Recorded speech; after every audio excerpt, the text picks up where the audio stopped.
ამერიკის 47-მე პრეზიდენტის ინაუგურაციაზე მიწვეულ მაღალი რანგის სტუმრებს შორის იყო საქართველოს მეხუთე პრეზიდენტი სალომე ზურაბიშვილიც, რომელიც ვაშინგტონში კონგრესმენმა ჯო ვილსონმა მიიწვია. ის იმ რამდენიმე ასეულ ადამიანს შორის იყო, ვინც კაპიტოლიუმის შენობაში პრეზიდენტისა და ვიცე-პრეზიდენტის მიერ ფიცის დადების ცერემონიას დაესწრო. ზურაბიშვილს შეხვედრები ჰქონდა ვაშინგტონის გავლენიან ორგანიზაციებსა და ამერიკის საკანონმდებლო ორგანოშიც. ჩემი კოლეგა მარიამ უგრეხელიძე ადევნებდა თვალს მის ვიზიტს და ის ახლა სტუდიაშიც გვერდდება. მარიამ, გამარჯობა, მადლობა სტუდიაში მოსვლისთვის. გვითხარი, ვის შეხვდა სალომე ზურაბიშვილი, ვის ესაუბრა, რა უთხრა, რა მთავარი გზავნილები ჩამოიტანა ვაშინგტონში და ასევე რა გზავნილებით წავიდა პარტნიორი ქვეყნიდან. როგორც შენახსენე, სალომე ზურაბიშვილს ვაშინგტონში საკმაოდ დატვირთული, აქტიური შეხვედრები ჰქონდა, ვიზიტი იყო საკმაოდ აქტიური. ის თითქმის ერთ კვირას დარჩა ვაშინგტონში.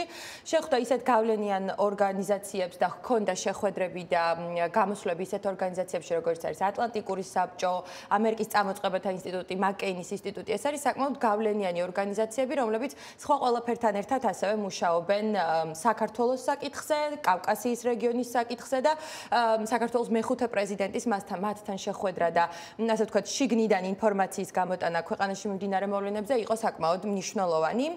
გარდა ამისა, მას ჰქონდა შეხვედრები კონგრესშიც, გარდა იმისა, რომ ის როგორც შენახსენე იყო ჯო ვილსონის რესპუბლიკელი კონგრესმენის მოწვევით ჩამოსული აქ დედაქალაქში, ის ასევე შეხვდა ისეთ გავლენიან სენატორებს, როგორც არის დემოკრატი ჯინ შაჰინი და რესპუბლიკელი როჯერ ვიკერი. ხაზს ვუსვამ მათ პარტიულ კუთვნილებას, იმიტომ რომ მაყურებელსაც ავუხსნათ, რომ ეს იყო ორპარტიული შეხვედრა, ორპარტიულ მხარდაჭერას ზოგადად საქართველოსთან მიმართებაში ძალიან დიდი მნიშვნელობა აქვს ხოლმე და ამას ხშირად უსვამენ ხაზს. მაყურებელს ალბათ ახსოვს, რომ კონგრესში წარდგენილია ორი აქტი საქართველოსთან დაკავშირებით, მეგობარი აქტი და ქართული კოშმარის არაღიარების აქტი. ამიტომ როგორც ჩანს, სალომე ზურაბიშვილმა მნიშვნელოვნად ჩათვალა, რომ ამ მიმართულებითაც ემუშავა და ბოლოს ალბათ ყველაზე მნიშვნელოვანი მისი ვიზიტისას იყო ის, რომ მას ჰქონდა ინაუგურაციამდე შანსი, რომ შეხვედროდა ახლა უკვე მოქმედი მთავრობის წევრებს, კაბინეტის წევრებს და ერთ-ერთი ალბათ ყველაზე მნიშვნელოვანი იყო უკვე სახელმწიფო მდივან მარკო რუბიოსთან შეხვედრა. მიუხედავად იმისა, რომ ეს იყო არაფორმალური შეხვედრები, მცირეხნიანი შეხვედრები, სალომე ზურაბიშვილი ჩვენთან საუბარში ამბობს, რომ მან მაინც შეძლო, რომ თავისი მთავარი გზავნილი, მთავარი მესიჯები მათთვის გადაეცა. მარიამ, სალომე ზურაბიშვილი აქ ამერიკის ხმაშიც მოვიდა, შენ შესაძლებლობა გქონდა, რომ მისთვის კითხვები დაგესვა. გვითხარი, მოკლედ მაყურებელი ნახავს ამ ინტერვიუს ცოტა ხანში, მაგრამ მოკლედ გვითხარი, რა იყო მისი მთავარი აქცენტები. სამწუხაროდ ქალბატონ სალომეს ჰქონდა ცოტა დრო და ვერ შევძელით, რომ მისთვის ყველა ის შეკითხვა დაგვესვა, რაც ჩვენ რა თქმა უნდა გვაინტერესებდა და ის ინტერესი, რაც საზოგადოებიდან მის მიმართ და მისი ვიზიტის მიმართ არის, ყველა კითხვის დასმა ვერ მოვახერხეთ, თუმცა მას ვესაუბრეთ იმაზე, ვისთან ჰქონდა შეხვედრები, რა შეხვედრები იყო, ბუნებრივია ვკითხეთ, რა იყო მისი მთავარი გზავნილი, თუნდაც ტრამპის ადმინისტრაციის წევრებთან, თუ სხვადასხვა შეხვედრების დროს. სალომე ზურაბიშვილი გვეუბნება, რომ მისი მთავარი მესიჯი იყო ის, რომ ახლა საქართველოში მიმდინარე მოვლენები არის უკიდურესად მნიშვნელოვანი და რომ ამერიკამ ახალი ადმინისტრაციის პირობებშიც უნდა შეძლოს ფოკუსი, ასე ვთქვათ, კონდეს საქართველოზე და გააგრძელოს რეგიონისთვის ერთ-ერთი უმნიშვნელოვანესი ქვეყნის საქართველოს დახმარება. ძალიან დიდი მადლობა მარიამ ამ შეჯამებისთვის და ინტერვიუსთვის. მაყურებელს კი ვეტყვი, რომ ჩვენს ეთერში ახლა შეგიძლიათ მოусმინოთ საქართველოს მეხუთე პრეზიდენტთან ინტერვიუს. ქალბატონ სალომე, დიდი მადლობა ინტერვიუსთვის, მადლობა რომ ჩვენთან ერთად ხართ.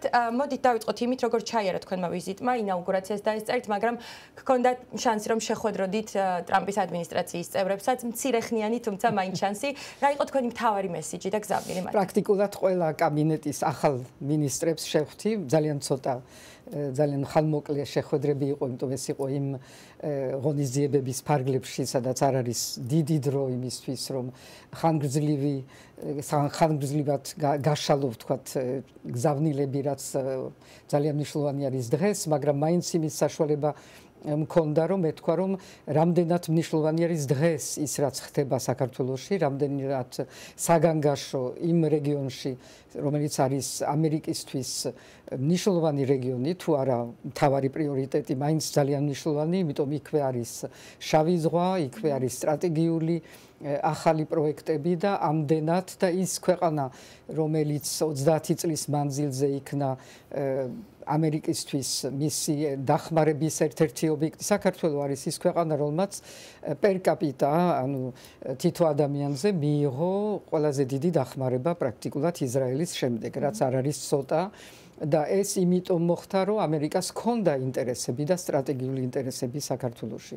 მე დარწმუნებული ვარ, რომ ეს ინტერესი დღესაც არსებობს და საჭირო არის და ეს იყო ჩემი გზავნილი, საჭირო არის, რომ ძალიან სწრაფად, ძალიან მალე ყურადღება იყოს იმ სიტუაციის მიმართ, რაც არსებობს დღეს საქართველოში, ერთის მხრივ რეპრესიები, რომელიც მიმდინარეობს, დიქტატურის ჩამოყალიბება და ასევე ახალი გეოპოლიტიკური მიმართულებები ამ რეჟიმის, რომელიც რეჟიმი არის და მიყვება რუსეთის მოდელს და არა მხოლოდ რუსეთის მოდელს, ასევე რაღაცა მეგობრულ ურთიერთობებს ამყარებს ჩინეთთან და უთმობს საქართველოში სტრატეგიულ ინტერესებს, რაც ალბათ უნდა ძალიან სერიოზულად აინტერესებს და აღშფოთებდეს ამერიკას.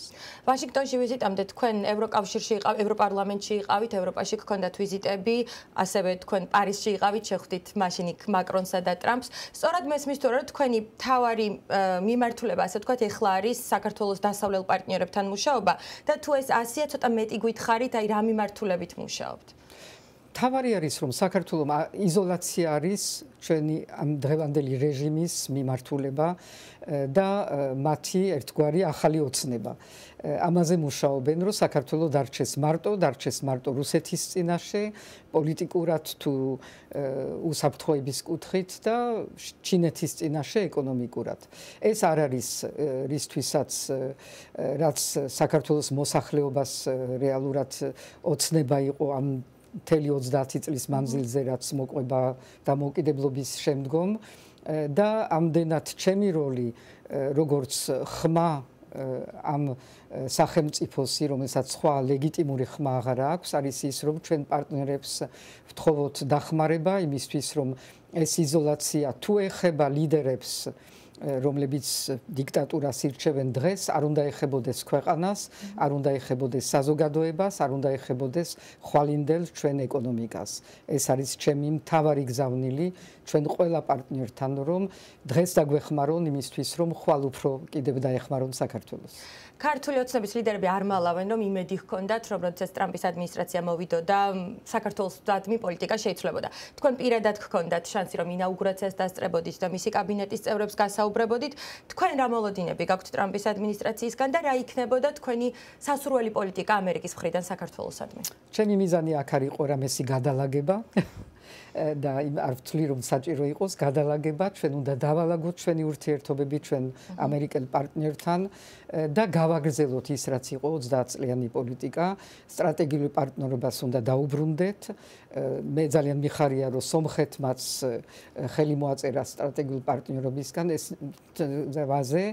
იმას ნიშნავს, რომ კავკასია რჩება ამერიკისთვის ძალიან მნიშვნელოვანი რეგიონი, ამ რეგიონში ჩვენ ვართ ცენტრი ამ რეგიონის, ასე ვთქვათ და ჩვენი პარტნიორობა ამერიკასთან არის ქვაკუთხედი ამ რეგიონისთვის და ჩვენი მომავლისთვის. და ბოლო კითხვა, რა კონკრეტული გეგმით ბრუნდებით საქართველოში თქვენი სამოვალო გეგმების შესახებ გითხრათ? გეგმებზე არასოდეს არ პასუხობ, იმიტომ ეს კითხვა არაფერს არ მოიცავს. გეგმა არის, რომ არჩევნები შედგეს, ეს არის ყველასი მოთხოვნა. ჩვენ მუშაობთ ამ არჩევნების პირობებზე.